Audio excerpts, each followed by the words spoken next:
Hello dear students. कल हमने study किया था कि मैटर की जो स्टेट्स हैं उनमें हम चेंजिंग कैसे ला सकते हैं, यानी सॉलिड से गैसियस स्टेट और गैसियस सॉलिड से लिक्विड स्टेट और लिक्विड से गैसियस स्टेट हम कैसे बना सकते हैं। मैंने उसमें आपको समझाया था कि टेम्परेचर चेंज करने से क्या होता है और प्रेशर चेंज करने से क्या होता है। हमने पढ़ा था जब सॉलिड्स जो है वो लिक्विड्स में कन्वर्ट होते हैं तो उसे हम मेल्टिंग कहते हैं। जब लिक्विड सॉलिड में कन्वर्ट होगा तो उसे हम फ्रीजिंग कहते हैं। और जब लिक्विड गैस में कन्वर्ट होगा तो उसे हम क्या कहते हैं, उसे हम इवापोरेशन कहते हैं। और जब गैस कन्वर्ट होता है जब लिक्विड में तो उसे हम कंडेंसेशन कहते हैं। और जब सॉलिड डायरेक्टली गैस में कन्वर्ट होता है, यानी जब वो लिक्विड स्टेट में जाने के बिना डायरेक्टली सॉलिड से जो है गैसियस स्टेट में चला जाता है तो उसे हम सब्लिमेशन कहते हैं। और जब गैसियस स्टेट लिक्विड स्टेट में जाने के बिना डायरेक्टली गैसियस स्टेट से सॉलिड स्टेट में जाती है तो उसे हम कहते हैं डिपोजिशन। मैंने आपको कहा था कि कल हम सब्लिमेशन और एवापोरेशन को सेपरेटली देखेंगे। तो आज हम स्टार्ट करते हैं सब्लिमेशन के साथ।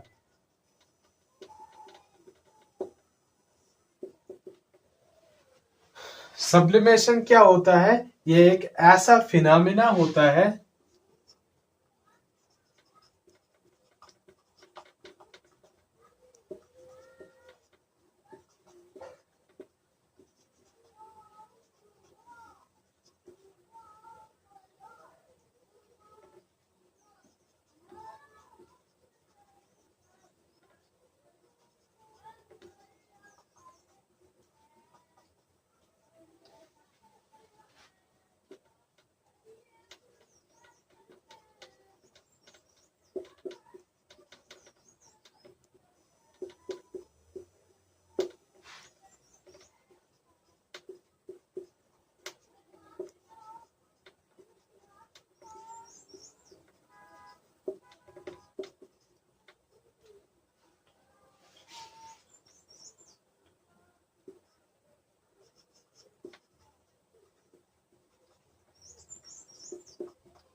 यानी ये एक ऐसा फिनोमेना होता है जिसमें कोई भी मॉलिक्यूल या कंपाउंड अपनी स्टेट डायरेक्टली चेंज करता है सॉलिड से गैसियस स्टेट में। सॉलिड से क्या करता है, डायरेक्टली गैसियस स्टेट में चला जाता है।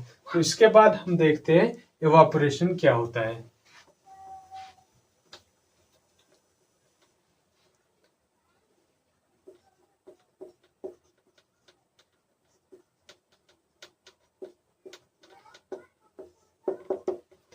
इवापोरेशन क्या होता है? ये एक ऐसा फिनोमेना होता है जिसमें कोई भी मॉलिक्यूल या कंपाउंड डायरेक्टली अपनी स्टेट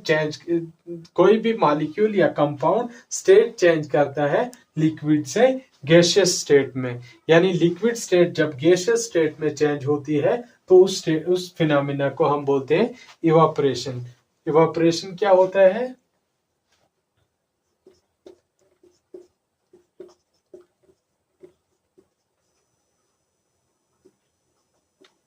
ये एक ऐसा फिनोमेना होता है जिसमें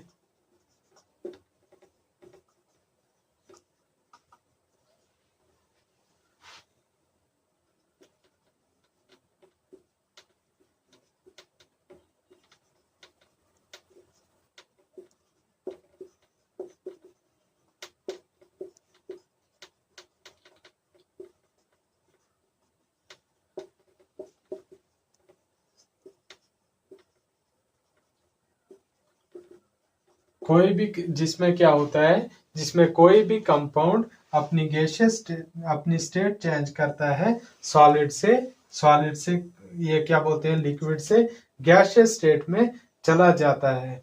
जैसे हम क्या करते हैं, फॉर एग्जांपल जैसे हम अपने क्लॉथ्स को ड्राई करते हैं,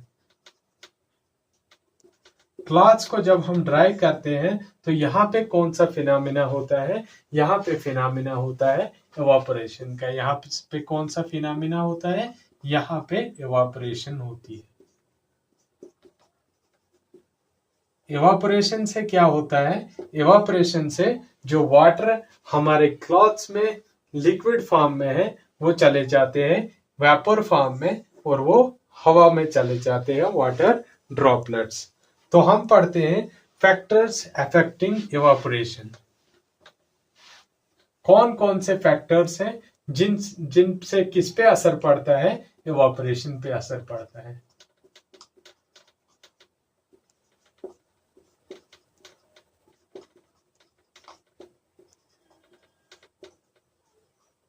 फैक्टर्स अफेक्टिंग इवापोरेशन, यानी हम कुछ फैक्टर्स को स्टडी करते हैं जिनसे इवापोरेशन पे क्या पड़ता है, असर पड़ता है। नंबर फर्स्ट हम पढ़ते हैं कि टेम्परेचर चेंज होने से क्या होता है, टेम्परेचर चेंज होने से इवापोरेशन पे क्या फर्क पड़ता है।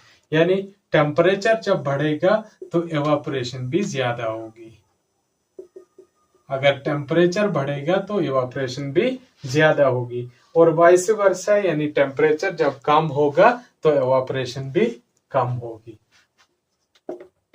नंबर सेकंड हम पढ़ते हैं कि ह्यूमिडिटी से क्या होता है टेम्परेचर पे, ये इवापोरेशन पे।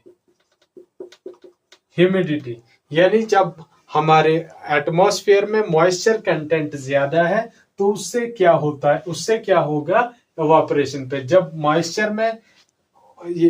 एटमॉस्फेयर में मॉइस्चर कंटेंट ज्यादा यानी ह्यूमिडिटी ज्यादा होगी तो उससे इवापोरेशन कम होगी।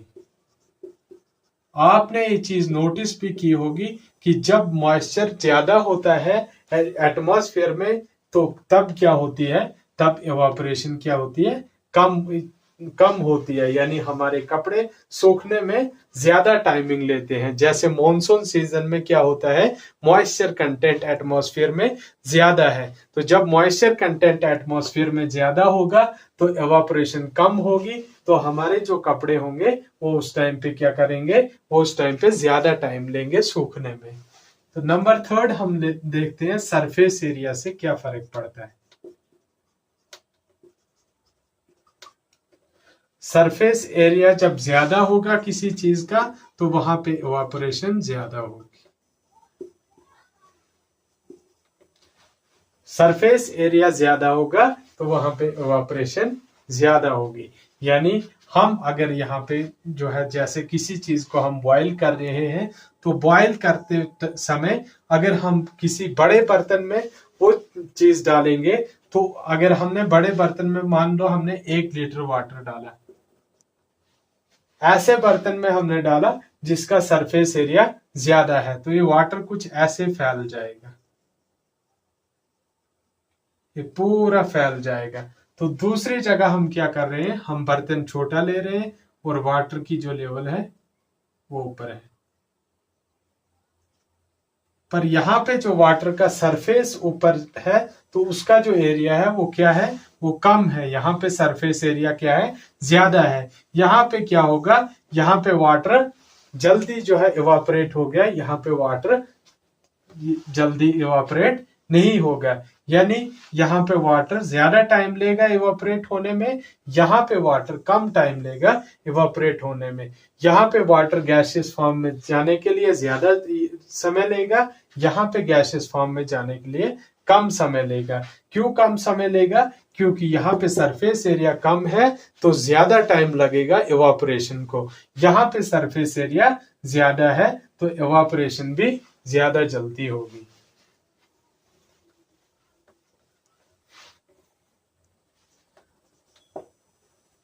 नंबर फोर्थ हम देखते हैं कि जब विंड की स्पीड कम या ज्यादा होगी तो उससे क्या असर पड़ेगा।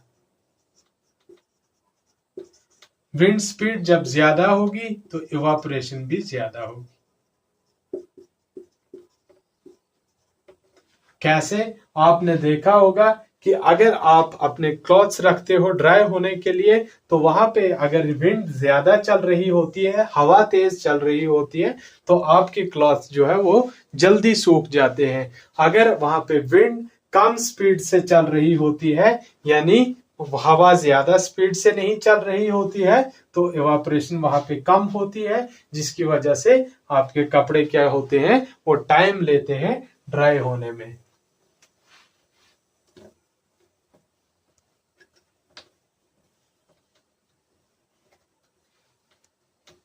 इसके बाद हम एक और चीज देख लेते हैं, cooling effect due to evaporation.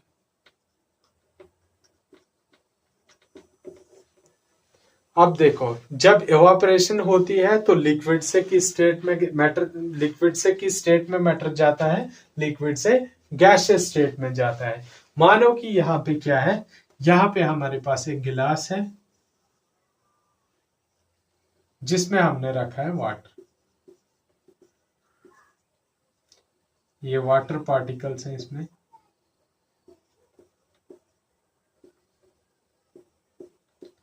अब देखो, जब हमें इन वाटर पार्टिकल्स को अपनी स्टेट चेंज करवानी है तो हमें क्या करना पड़ेगा, हमें इन वाटर पार्टिकल्स को देनी पड़ेगी एनर्जी। किस फॉर्म में एनर्जी हम देते हैं, हम हीट की फॉर्म में इसे एनर्जी देंगे। मानो कि यहाँ पे हमने हीट का कोई सोर्स रखा जिससे हीट एनर्जी हम दे रहे हैं। तो जब इन्हें हम हीट एनर्जी देते हैं तो हीट एनर्जी से क्या होता है, इन पार्टिकल्स के बीच में फोर्स ऑफ अट्रैक्शन कम होगी। जब इन पार्टिकल्स के बीच में फोर्स ऑफ अट्रैक्शन कम होगी तो ये पार्टिकल्स फ्रीली मूव कर सकते हैं, और जब ये फ्रीली मूव करते हैं तो ये पार्टिकल्स बाहर निकलते हैं, तो ये एटमॉस्फेयर में चले जाते हैं। किस स्टेट में चले जाते हैं, ये गैसियस स्टेट में चले जाते हैं। यानी जब पार्टिकल्स लिक्विड से गैसियस स्टेट में जाते हैं तो ये क्या करते हैं, ये अपनी सराउंडिंग से हीट एनर्जी को एब्जॉर्ब करते हैं। हीट एनर्जी को एब्जॉर्ब करने से क्या होता है, इन पार्टिकल्स की फोर्स ऑफ अट्रैक्शन कम होगी। जिस फोर्स ऑफ अट्रैक्शन ने इनको बांध के रखा था, अब जब फोर्स ऑफ अट्रैक्शन कम हुई तो ये पार्टिकल्स फ्री हो गए, तो एटमॉस्फेयर में चले जाते हैं। तो यहाँ पे हमने देखा कि पार्टिकल्स जब स्टेट चेंज करते हैं लिक्विड से गैसियस स्टेट में, तो पार्टिकल्स अपनी सराउंडिंग से एनर्जी एब्जॉर्ब करते हैं। पार्टिकल्स क्या करते हैं, वो एब्जॉर्ब करते हैं एनर्जी।